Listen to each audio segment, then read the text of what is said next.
My name is Philip Welch. I'm from Atlanta, Georgia.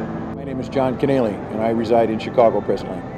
The idea for this display actually hatched at the 2017 Mcacn show when John and I attended and discussed the absence of these 1966 and 67 W30 cars.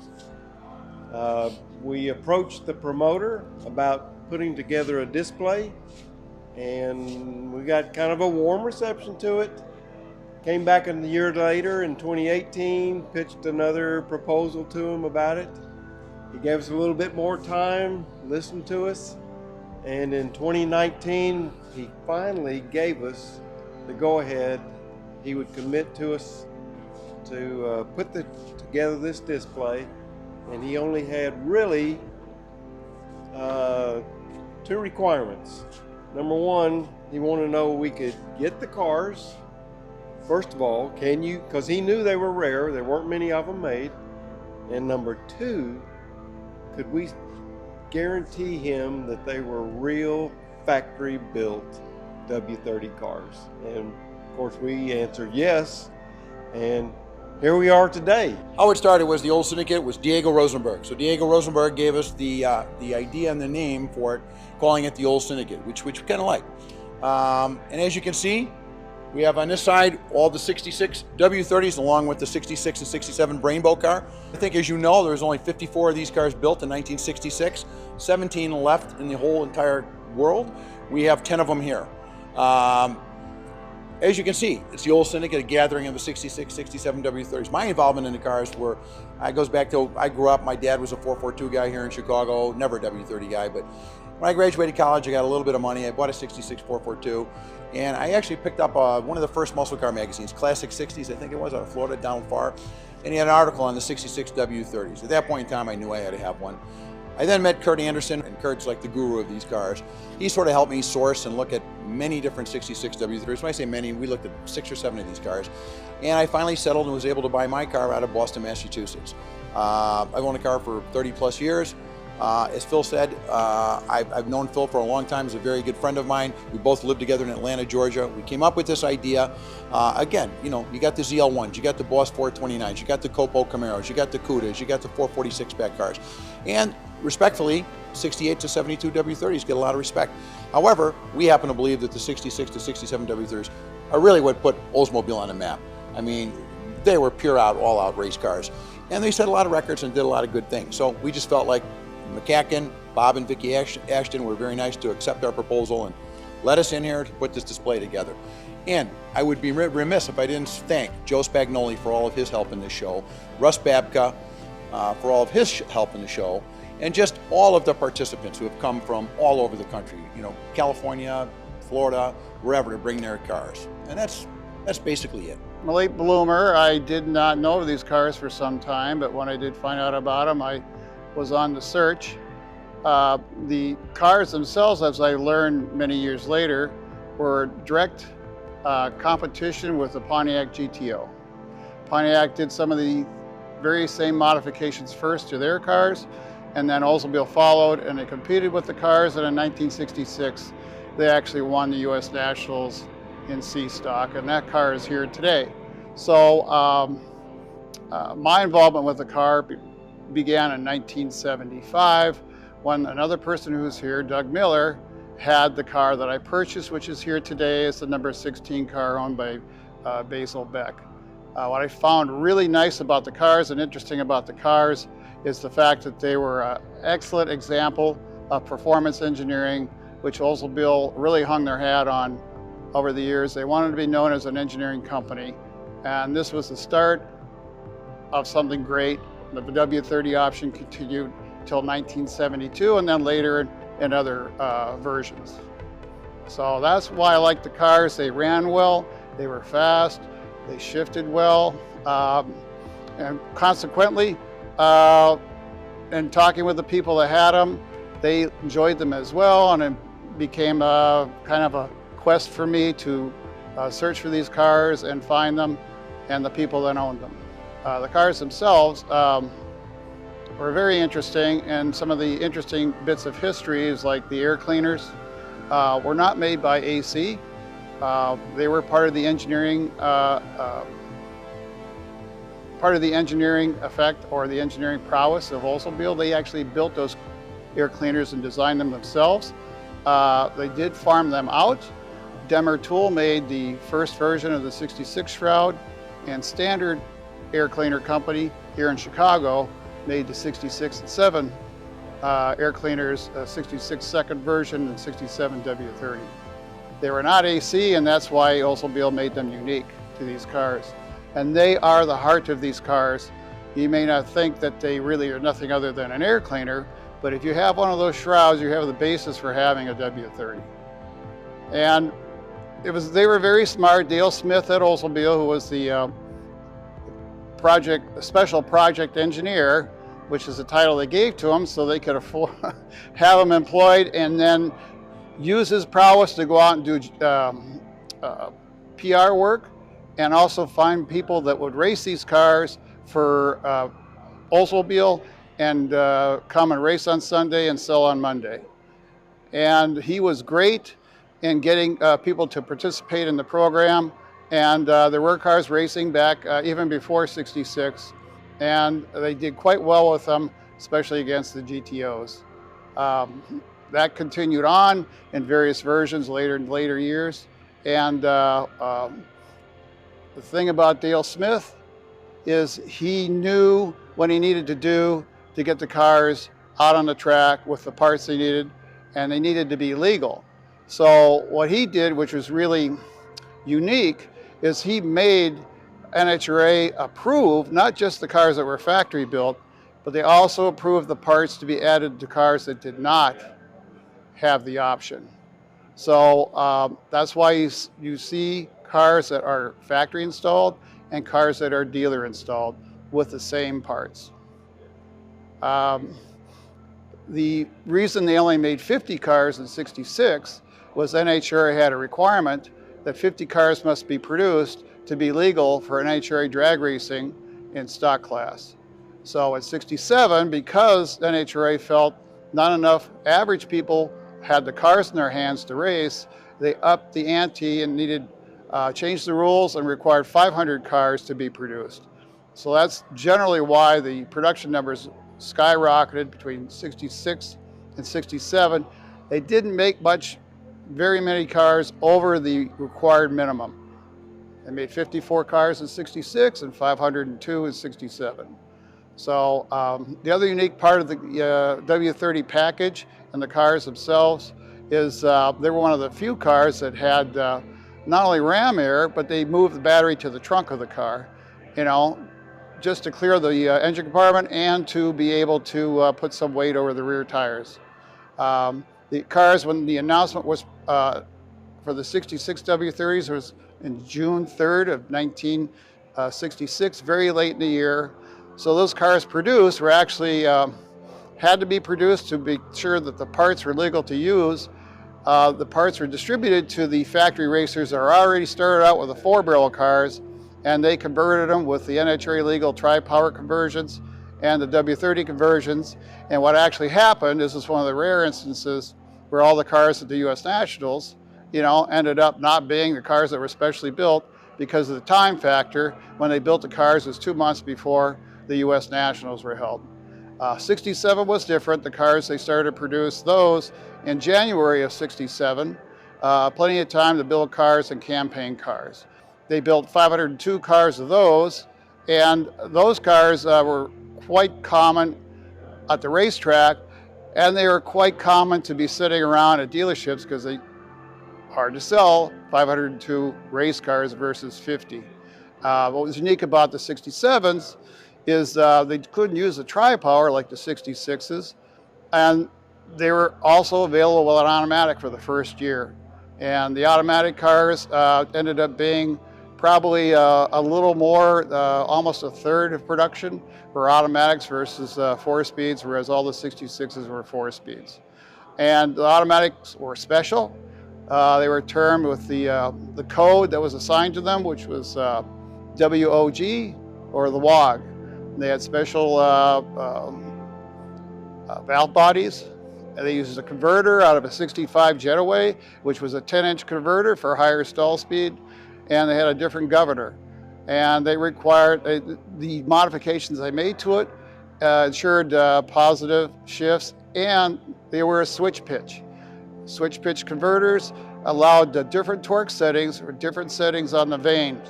So when you started out low, and the vanes would switch to high, and you get a torque effect. So in essence, the 3-speed automatics were actually 4-speed automatics. Engines themselves, what they didn't realize, because the 66 cars, they had the F85 as the lightweight option, one of 5 models that they could put the W30 on. They did so with 25 cars. Dale Smith entered the picture once again because corporate decided you couldn't run multiple carb operations, and they also did not like Oldsmobile using their performance packages on the lightweight models. So in '67, they confined the 442 option to the '67 Cutlass Supreme. Consequently, they put the W30 option on there as well. So what Dale Smith did, he did a few things to boost the power on the cars, and one of them is he put the curb weight of the Cutlass Supreme Sports Coupe the same as the F85 Club Coupe. So the cars were not the same as far as their build, but he allowed them to run the lighter weights to gain back at edge with the 4 barrels. They couldn't use the tri-powers. The other thing he did is they milled the heads to maintain, instead of a 10.5-to-1 compression, they went to an 11-to-1 compression. So, was it successful? Well, Sam Murray is here with his '67 Brembo car, and he's proof positive that the 4-barrel cars can run, especially if you screw around with them long enough over time. On that note, we'll introduce Sam Murray, and he can talk a little bit about his years, working on his Brembo car. In 1963, I was in high school, and my neighbor graduated 3 years ahead of me, and he went and he got a job at this blacktop company in Brockton, Mass. And Lloyd Woodland was the foreman. So Jack, who was my neighbor, he would come home, every time I'd see him, he'd tell me, "Oh, you got to see this car my boss has got. You've never seen anything like it." And that was a blown Oldsmobile dragster. So one night he took me to the garage to see this car, and then after that, wild horses couldn't keep me away. So that's how I met Woodland and Andreessen. In 1964, or late '63, they were approached by Oldsmobile to give their opinion of the new 442s that were coming out. And then they pursued the dealership, Brembo Olds in Braintree, Massachusetts, to be the sponsor. And late in 1964, the factory sent a team to Brembo to kind of give the owner a little push to be the sponsor of the cars. So 1965 was the first year that Brembo raced a 442 with Woodland and Andreessen, and that was kind of like a learning year, because they had only run dragsters in the previous, which pretty much had no rules besides cubic inches and the weight. They could do just about anything else they wanted. Where stock eliminator has many rules, and you have to use a lot of the factory parts, you can't modify them, and so forth. So 1965 was basically a learning year, and it didn't take too long for them to really get going and start winning. So then in 1966, the tri-power cars came out, and that was similar to the car right behind me. That is the car right behind me, I'm sorry. And so that was a very successful year. We started the year right off setting a national record in the class, C stock at the time. And then winning class at the US Nationals was the icing on the cake. Then 1967 came, and that car, the tri-power went away. There was only a Rochester 4-barrel, and that's the car that I chose to recreate right behind me. And We were very successful with that car. Didn't win any really big races as far as on the national scene, but locally we dominated, continued dominating with it. And that's kind of the history of where it went. This 1966 Brembo Olds car is probably what started the cult in Oldsmobiles racing, which has brought us here to where we are today with the gathering of all these cars. And it's going to be the last time that this is going to probably ever happen in our lifetime anyways, but I don't see it going much further than that. I mean, just, it's, I don't know, hard to put a finger on. A guy like myself just happened to be in the right place at the right time, hanging around with the right guys. How many others did that happen to in different situations? Tweed happened to him. He knew Ron Gary. He was in that little area of the Midwest. How many other people like that has the automotive industry affected? With these cars, here I am today, 50 plus years later, and I'm still playing with this one. Yeah, it keeps me young, keeps all of us young. There's very few of us in this sport that are still young, but it keeps us young. Coming up next is Ross Hunsinger. He purchased the original 66 Brembo car, which is right behind us, and just finished the restoration on that. He lives in Pennsylvania, and he's done a great job. Always been an Oldsmobile fan. I have quite a few of them, but my favorite year was always the 1966 442, and of course the W30. First year for the W30, only year for the tri-power setups. So I went to an Oldsmobile National meet up in Massachusetts, and I met Lloyd Woodland, and he was the driver of this car back in '66. He set the record. He won first place in C-Stock class, the NHR Nationals that year with this car. And at the time, he was looking for a partner to restore the car, pick up the fee, and then travel with him and do shows and everything. And I was more interested in owning the car. So I waited a year, and then I called him and I approached him, and we struck a deal. That was 10 years ago. So he had started the restoration process of the car, and he was starting to get up in years and was, you know, not like he used to work, you know. So we struck a deal. I bought the car, and I've had it 10 years now. It was in for body and paint for 6 years.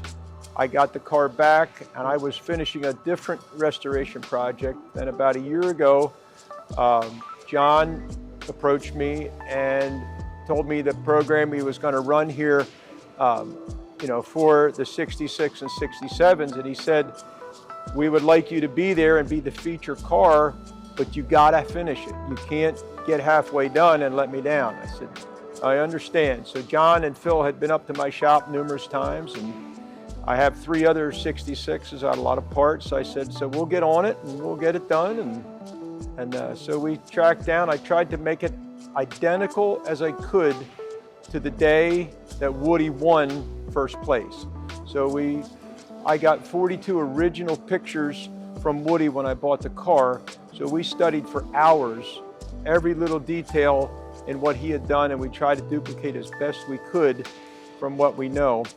Woody passed away, unfortunately, about 8 or 9 months ago, but I spoke with him many times in relation to what he and Bobby, the tuner, did, Bobby Andrasian, to get it to run, to get it to hook up, to get it to launch, and you know, three shocks in the back on each side. Just some crazy stuff they did back then, and so it was a lot of fun. I enjoy it, and it's just I love 66s. That's, you know, always been a passion. Tweed, I got to meet him years ago. He drove the Chesron car, and just again, knew Woody and raced with him, and back in that era, it was so much fun to talk and learn and pick his brain and see what made him tick with his cars and what life was like back then. I'm not quite the age of those two gentlemen, and in '66 I was 4 years old, so I don't remember too much about the cars themselves, but I've always been a fan, and Tweed's a good guy. He'll give you lots of info. My name is Tweed Voorhees, and I was a member of the Chest Round Olds racing team from 1967 through 1971. And during that period, we had quite an opportunity to attend races around the country. My teammate Ron Gary had a '66 W30 442, and then I purchased this '67 W30 442, and we raced them together as a team for the next 2 years until he got the '68, bought a '68 car, but I continued to race the '67, and we raced, I raced in a number of states on the East Coast as well as in California to the Winter Nationals 2 different times, and during that period of time I got to know a lot of the Oldsmobile racers at the time, to include Lloyd Woodland that you just talked to with Ross about with the Brain Bulls. We became very good friends, and I even had the opportunity to face him, side by side on the track with his '67 car, the one that belongs to Sam Murray there today. And so we have quite a history of Oldsmobile racing, and the Chest Round Olds name is quite well known in the Oldsmobile circle, and we were fortunate enough to be the first modern day Oldsmobile team to win a national drag racing championship, and that occurred in June of 1968 at the NHRA Spring Nationals. And when we talk about modern day Oldsmobiles, we're basically referring to 1964 and later in the muscle car era. And so this car competed in quite a few major meets. Didn't fare as well as a lot of other ones in the competition field, but yet in today's, it's been a period, I lived through the period of growing up with these Oldsmobiles, and I have become pretty well known for it, and a lot of people call on me for fatherly advice, I should say.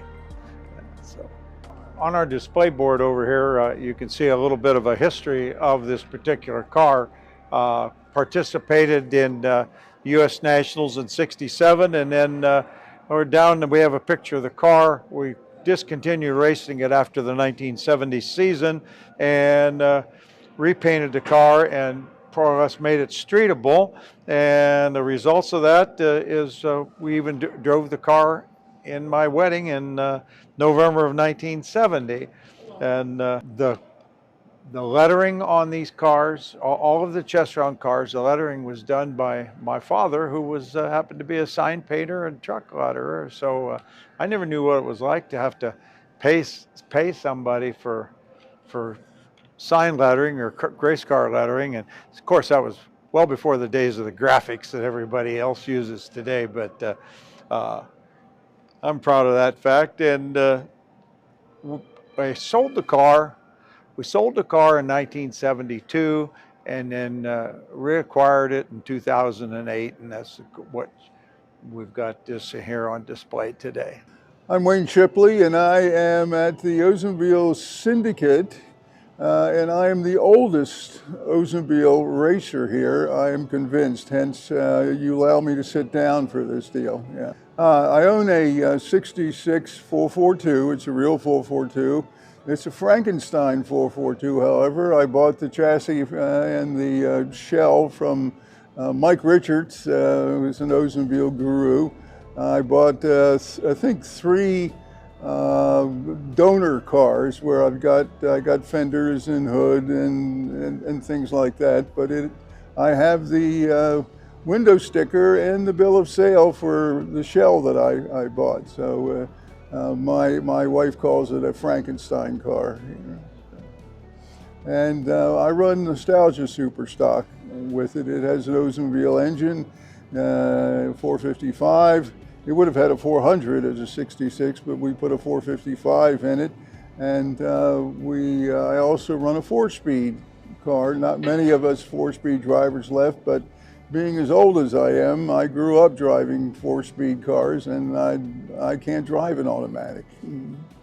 I've owned this particular car for, roughly, I bought it in '05, built it over the next 3 years, and made first passes on it in 2009. Before that, in 1965, which lets you know how old I really am, in 1965, I bought my first new Oldsmobile, which was a 65 442 that I ran the legs off the thing. So, and sold it, and then bought a 70 from City Oldsmobile, and this car represents what might have been a car that they would have built, but they or would have sponsored as a dealership. But I wanted to at least pay homage to the City Oldsmobile, which of course no longer exists. They haven't existed for some time. I have a son who, as a kid, every time I would start the race car, he would run out of the house and run to the garage, and his mother, of course, would be behind him thinking he was going to get hurt, and he just loved the Boom Boom car. He called it the Boom Boom car, and by the time he was 4 years old, he was going to the drag races with me off and on, and would sit in the stands when I had to race, and there were people there. It was like a family sort of a deal. There were people there. If family didn't go, there were still people there to look out for him. He just loved the race cars. For a birthday, many years later, I sent him to a guy named Joe Mondello, and Joe Mondello was the Oldsmobile guru nationwide. He was it when it comes to Oldsmobiles. And Joe worked with him for a week and taught him how to assemble engines. And this day here at the Mcacn event, especially Olds event, he has, I think, at least 2 major engines already in these cars. And he's really quite good at building Oldsmobiles in particular, but he builds other kinds of engines as well. I'd like to introduce Doug Miller. Doug Miller and I both have race cars, and we are bound and determined. He's West Coast, I'm East Coast. We're going to have a match race. So he's got a 66, I have a 66. His is about 300 pounds lighter than mine. So I told him if he put 300 pounds in his car, we could have a match race and have a lot of fun with it. So anyway, I'd like to introduce Doug Miller. My name is Doug Miller, and this is the number 16 W30 Olds that was purchased from Holiday Olds in Minneapolis, 1966. I'm the 3rd owner of that car. I went with the 2nd owner of the car when he bought it. That was my first introduction to W30 66 cars. And my friend decided to turn it into a drag race car, and he painted it black and lettered it Mr. Black. And anyway, I bought the car from him, and I drag raced it for a few years, and then after college, career building came along, and I put it in the garage, and in 1975, I sold it to Kurt Anderson. I ran into the car again. I saw it 25 years later in Florida. When I had moved to Florida, I tracked Kurt down and went over and saw it. And I didn't buy it. And it went to a guy that restored it. So today is the first time I've seen this car in 21 years. And it's good to see it again. I see it about every 20 or 25 years. So this was my first Mr. Black race car in my introduction to the W30 cars. So I've subsequently built a tribute car, which is over there. So after I sold that car, I didn't make a pass down a drag strip for 40 years. And I actually ran into this car. It was kind of a well-used race car. I bought it on eBay and decided to turn it into a tribute to the first Mr. Black car. So it was about 40 years to the day, actually, between making a pass in that 16 car, and when I started to campaign this one. So I've been racing this car. I built it in 2012, and we've been racing it every year since then. And it goes good. You know, it runs high 9 second ETs and at 136 miles an hour, so it keeps it interesting. And it's we don't run in any class racing. We just run bracket racing, and Summit ET bracket racing. And then I'm fortunate to be able to run at Sears Point Sonoma Raceway, they call it now, and they have Wednesday night bracket racing there. So I find the bracket racing quite interesting. It's you can win or lose the race by thousandths of a second on either end of the track, so it's fun. I wanted to have the look, the nostalgic look of what the original Mr. Black car was, with a little more contemporary mechanicals. So this one runs an automatic transmission, a little bit bigger motor. It's still Oldsmobile powered. We lightened this one quite a bit. It's got Mcacn windows and a lot of fiberglass. And when I go to the drag strip, a lot of people are, they walk by, and it's such an easy car to campaign that I don't lift the hood in between rounds. So people walk by and they ask what kind of motor, and I tell them it's a 496. They assume it's a Chevrolet, so they're psyched to find out it's Oldsmobile powered. And we run a little bit unorthodox setup. I run a 350 turbo hydro transmission, 10-inch converter, 12-bolt Chevy rear end, and 373 gears. A lot of people are surprised to hear that we run that kind of a gear in it, but it seems happy with it, and it's a consistent bracket car, and it's fun to drive. So that's it. That's a wrap from the Mcacn 2021 Muscle Car Show here in Chicago, and the 1966-67 Oldsmobile W30 Syndicate display. I hope everybody enjoyed the display. For those of you not able to make the show, hopefully you get an idea of what the show's all about. And I also hope that there's a little bit more appreciation for these cars, as I think they truly do deserve it. And I hope to see everybody here back next year for Mcacn 2022.